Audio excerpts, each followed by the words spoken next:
The message came at 2:17 a.m. No name, no greeting. Just, "He's fading fast. If you still care, come now."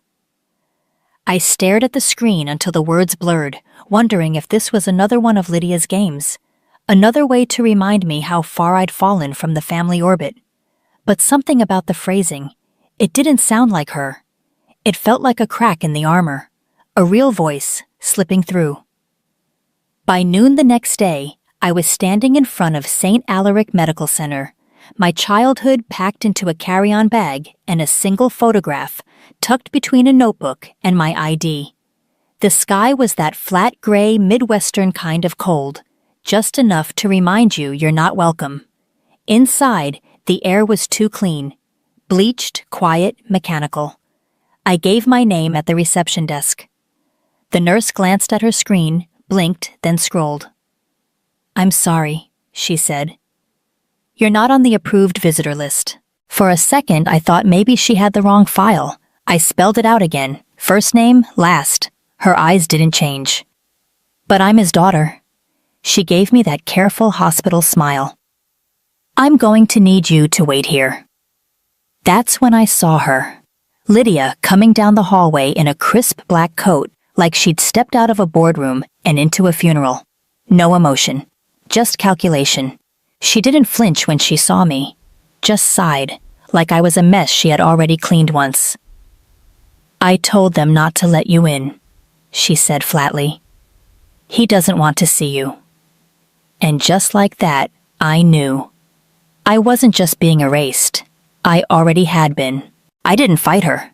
Lydia was the kind of person who won by staying calm while everyone else lost their footing. She spoke with the weight of someone who always had the final word, the last login, the updated list. So I sat quietly in a plastic chair that faced a vending machine. I kept my eyes on the coffee cup in my hand, but I wasn't tasting anything. I told myself I wasn't here to argue. I just wanted to see him. To know if there was anything left of the man who once handed me a soldering iron at age 12 and said, "Real women don't wait for rescue, they wire their own escape." But now, he was somewhere beyond those double doors, fading into machines and silence. I stayed, for hours, long enough for nurses to rotate, for the receptionist to be replaced by someone younger, more distracted. Around 10 o'clock, the hallway lights dimmed slightly for overnight mode. The guard by the ICU bay stepped away to assist a patient transport.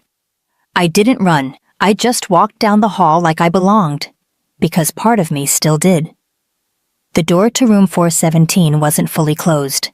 The monitor beeped steady, slow. My father was almost unrecognizable in the bed, smaller, his once imposing hands curled inward slightly, his face pale and still. But his eyes opened when I stepped closer. Just a sliver. Just enough. His gaze moved to my face, not blank, not confused. He blinked like someone waking from a dream that had lasted too long. Then, almost imperceptibly, his hand lifted off the sheet. I reached out and took it, and for a moment, neither of us said anything. Then he whispered, barely audible, rough like sandpaper, but clear. "Safe." I froze. That word hadn't touched air in over a decade. And then, like a crack of thunder, Lydia's voice broke through from behind. "You need to leave. Now." The monitor beeped faster. His grip tightened. She saw it too, and she didn't like it. I didn't move. Not right away. His fingers were still curled around mine, not strong, not forceful, but steady in a way that made me hesitate. Like letting go would mean giving Lydia what she wanted. Again, her heels echoed sharply as she crossed the threshold. I didn't need to look at her to feel the weight of her stare. She had that kind of presence, the kind that made every room feel smaller the moment she entered. But it wasn't elegance. It was pressure. "I said," she repeated, quieter this time, but no less sharp. "You need to leave." I slowly released his hand. The monitor calmed slightly. He didn't speak again, but he blinked once, deliberately, just as I turned away. It felt like a silent apology, or a warning, maybe both. In the hallway, Lydia walked beside me like a lawyer escorting a trespasser out of court. No scene, no yelling, just control, weaponized in its most polite form. We reached the waiting area, and that's when she turned to face me. Her voice lower now, more personal. You don't get to just show up and play devoted daughter after 8 years of silence. You walked out. You made your choice. I made a choice not to live someone else's life, I said, keeping my voice level. That's not the same as giving up. Her eyes narrowed just slightly. That was the first crack. You think you're here to fix something, she continued, but there's nothing left for you to fix. He's moved on. So has the company. So has the family. She leaned in close enough that no one else could hear and said it like a threat wrapped in silk. If you keep pushing, I'll make sure you regret it. Like before. Then she straightened, smoothed her coat, and walked away, leaving me standing there in the fluorescent quiet, feeling like a shadow of the person I used to be. Only this time, I wasn't leaving. And she knew it. I didn't go back to the motel that night. I stayed in the cafeteria until the vending machines powered down and the lights shifted into that dull overnight hue, the one that makes everything feel like a hospital dream you can't wake from. Lydia was gone by then, probably back in whatever high-rise condo she'd designed to look like power. It was nearly 2 a.m. when a nurse tapped my shoulder. She wasn't young. Her badge read Marta, and her eyes, kind, tired, deliberate, lingered on me for a moment longer than necessary, like she knew exactly who I was and how long I'd been waiting to be seen. Come with me, she said quietly. I have something for you. I followed her down a hallway I hadn't noticed earlier, past the patient rooms, past the break room where someone had left a half-finished crossword open on a tray. We stopped in a small administrative alcove. She reached into a locked drawer and handed me a worn leather notebook, the kind my father used to carry before digital files became the family gospel. He kept this by his bed, she said. Made me promise not to give it to anyone else. Not even her. I opened it slowly. The first pages were messy, lines half-written, notes about the company, reminders to pay someone named Terrence, sketches of old floor plans. But around the middle, the handwriting changed. It got slower, shakier, more personal. And there it was, a single sentence circled in red ink that bled faintly through the page beneath. If she ever comes back, protect her. She's the safe one. My throat closed. Marta watched me read it, then added, almost in a whisper. She told us to block your name from the contact list, had it flagged as non-essential. I looked down at the notebook again, my hands suddenly unsteady. So Lydia hadn't just taken my place. She tried to make sure I never existed. I didn't sleep that night. Not really. I stared at the ceiling of a cheap motel room that smelled faintly of old air and lemon cleaner. The notebook still open beside me, turned to that line in red. I read it again and again, as if repetition would unlock something deeper. If she ever comes back, protect her. She's the safe one. That word again, safe. Spoken with his last ounce of strength, and scribbled here, circled like a warning. Or a will. By morning, my hands had stopped shaking. I packed the notebook carefully and made 2 digital scans, one saved to a cloud drive, one to an encrypted USB. If Lydia had erased me once, I wasn't going to give her the chance to do it again. I walked into the public records office just after they opened. The clerk didn't ask many questions, just directed me to a dusty terminal in the corner. The system was slow, the interface outdated, but the names were still there. Our family company, once a clean, legacy-driven business, looked different now. On paper, Lydia hadn't just stepped in after I left. She'd made moves. Quiet ones. 3 things stood out almost immediately. First, a sequence of duplicated expense reports. Same vendor, same invoice number, billed twice 6 weeks apart. Second, a sudden transfer of board proxy rights. 4 names that used to report to my father had shifted under Lydia's control last year. And third, a signature dated just a month ago. My father's name. Flowing. confident, but I knew his hand had been trembling since February. I didn't confront her. Not yet. I printed copies and sent backups to a secure folder, whatever Lydia was doing. She hadn't covered her tracks as well as she thought, and something told me this was only the surface. Because when people get away with rewriting the past, they start thinking they can write the future too. And this time, I'd be ready to stop her. By the time I returned to the hospital, something had changed. The nurses who used to nod politely now kept their eyes on clipboards. Conversations paused when I stepped into the corridor. Marta still gave me a quiet smile, but even she looked uneasy, like someone had turned up the heat and told her not to sweat. I didn't need to ask what was happening. Lydia moved quickly when she felt threatened, and now I was a threat. It didn't take long to hear the first whisper, a volunteer by the elevator, on the phone with someone. I only caught part of it. Pretending she cares after all these years, probably wants a piece of it before he goes.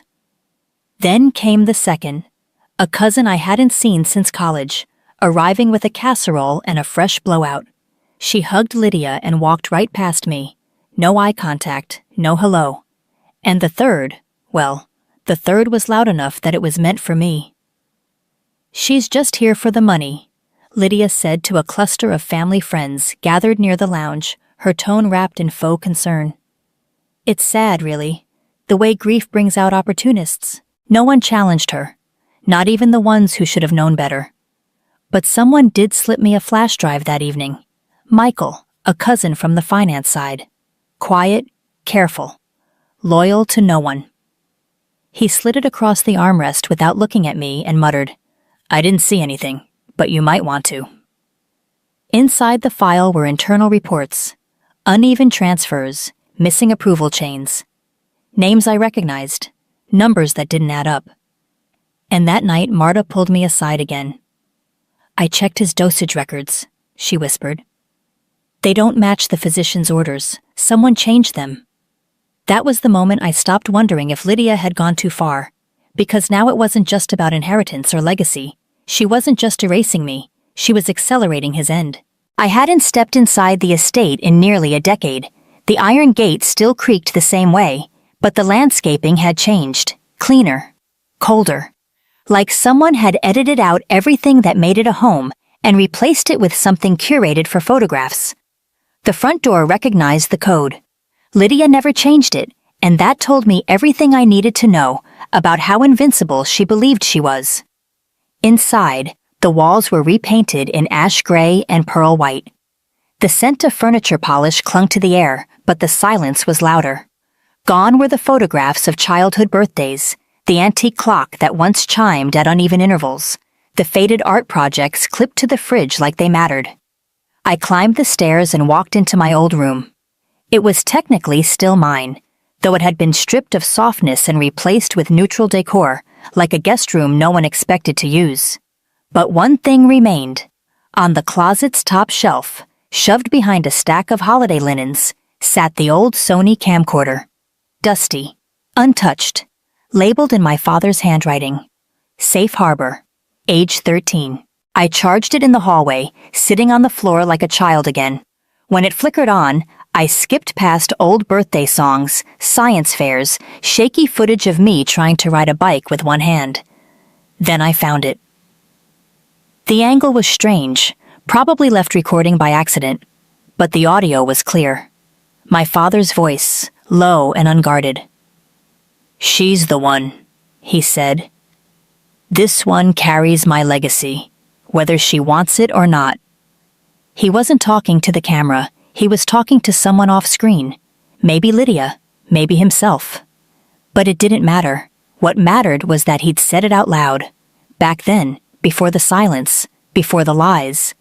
And that tape had captured the one thing Lydia could never delete. Proof. He passed at 4:32 a.m. The nurse didn't have to say anything. I was already standing in the hallway, watching the monitors slow, then still. Marta touched my arm gently, but I didn't move. I just stared at the quiet glow of the room behind the glass. Something inside me settled. Not peace, not grief, but something heavier. Final. Lydia called the family meeting 3 hours later. The estate's formal lounge had always felt more like a gallery than a living room. Glass walls, leather chairs, a bar no one ever used. Everyone was already seated when I walked in. Lydia stood at the head of the room, hands folded like a woman about to accept an award she'd written for herself. "I know this is a difficult moment," she began, her tone wrapped in false reverence. "But as executor of our father's estate, I'll be reviewing the terms of his will and—" A door creaked open at the back. Mr. Kessler, our father's longtime attorney, stepped inside. Gray suit, no smile, a file in one hand and something small in the other. "There's been a change," he said calmly. "A supplemental directive. Dated, witnessed, and filed independently." Lydia's face didn't change, but her posture did. Just slightly.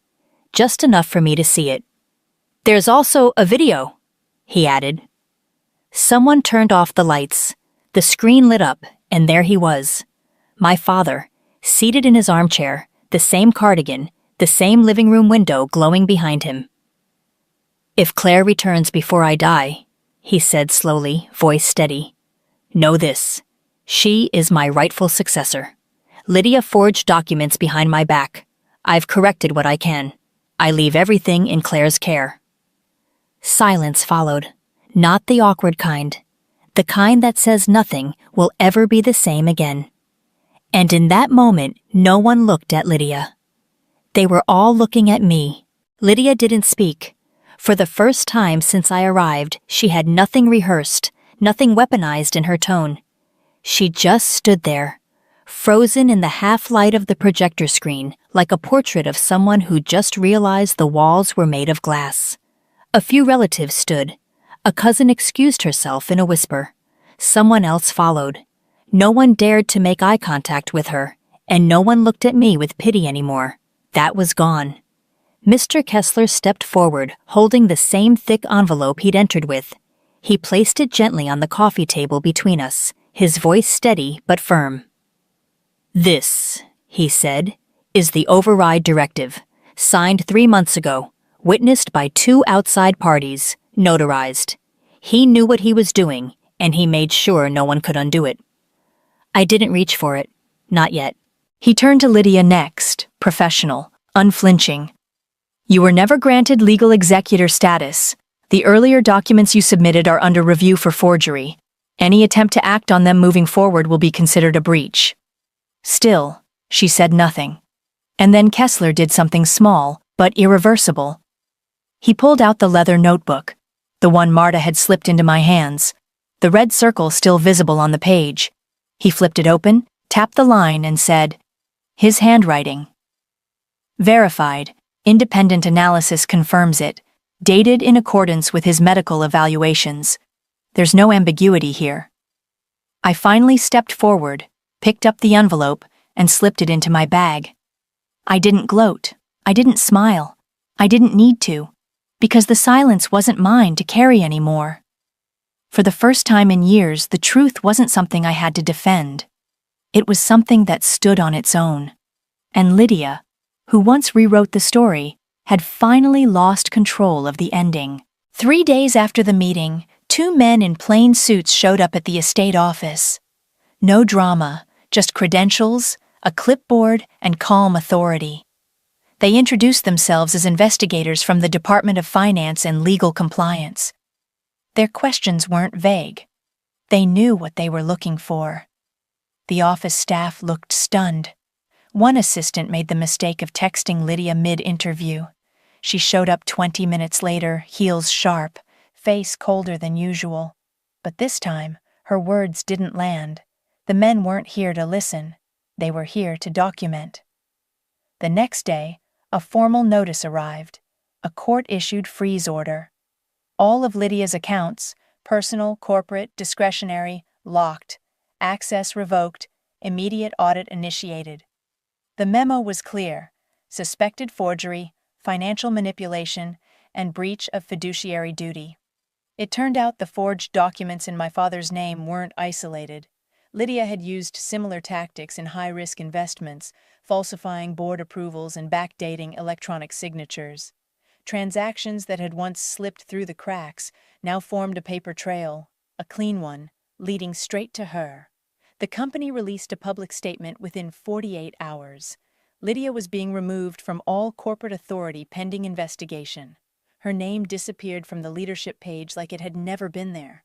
Just a blank space where control used to live. I didn't attend the emergency board meeting. I didn't need to, because this part wasn't mine to fight. This was the part where the truth spoke for itself. And for all the years I'd spent being erased, dismissed, rewritten, now, it was Lydia's version of reality that was falling apart. She hadn't just lost the estate. She'd lost the illusion that no one could touch her. And this time, she wasn't walking away clean. I didn't throw a party. There was no celebration, no triumphant headline or victory toast.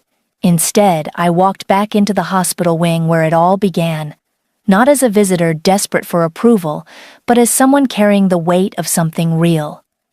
I met with the hospice director and quietly arranged to allocate a portion of the estate to long-term patient care, staff support, therapy funding, new beds. No press release, just a signature, just a name returned to where it once belonged. On my way out, a janitor passed me in the hallway, gray hair, soft eyes. He looked familiar, though I couldn't place him until he stopped beside the vending machine and said, without prompting, "He never stopped talking about you, you know, just quietly." And then he nodded, like that explained everything. And in a way it did. It was a clear morning when I visited the cemetery. No wind, just the soft rustle of leaves overhead and the low hum of traffic in the distance. The stone was simple, his name, his years, nothing flowery, just how he would have wanted it. I sat beside it for a while, saying nothing. Then I reached into my bag and pulled out two things, the notebook and the old camcorder labeled Safe Harbor.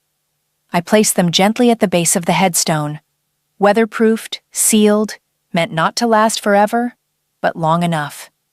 Then I set a small record player beside me and let the static crackle for a moment before Ella Fitzgerald's voice filled the air. Summertime, his favorite. I didn't cry. I didn't speak. But as the song drifted upward, I let the voiceover take its place, because some endings are meant to be spoken only once. They said I left him, but he always knew. I wasn't the one who walked away. I was the safe one. And this time, there was no one left to rewrite that truth.